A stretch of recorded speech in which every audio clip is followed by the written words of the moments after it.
Today is September 26, 2025 and may bagyo. So ito yung situation namin. Parang lumalakas yung ulan.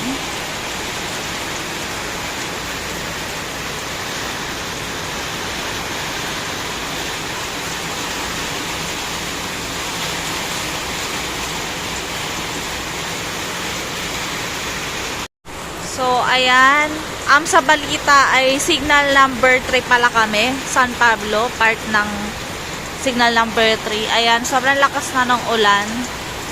Buti na nga lang hindi na mapuno dito sa area na to kasi syempre subdivision na.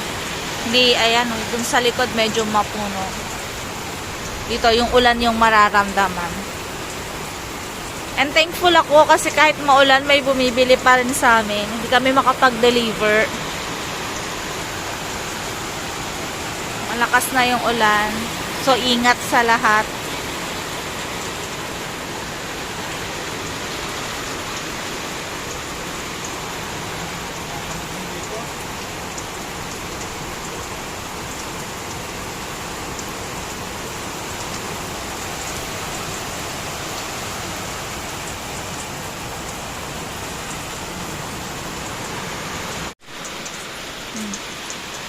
Buti humihina yung ulan. Madilim na madilim yung langit.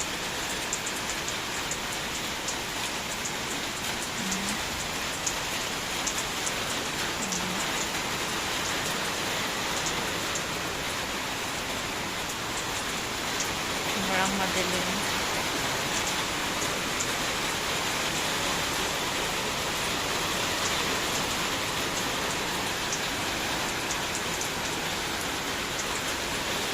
Humihina, tas lalakas, tapos hihina.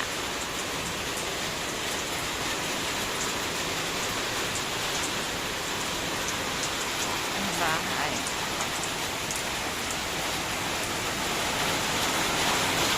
Lumalakas na naman.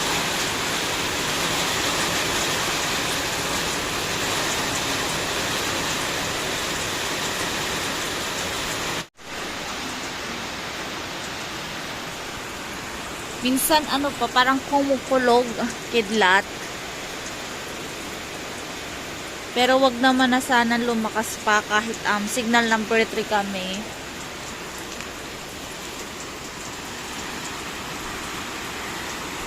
Pero sa mga area na mapuno, for sure ako ramdam talaga na malakas yung bagyo, no? Dito kasi syempre cut na yung mga puno, hindi nakita. So, ganito yung situation.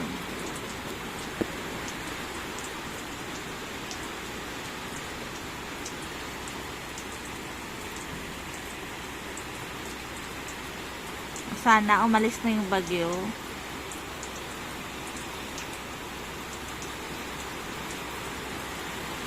Keep safe everyone. Siyempre, pray lang.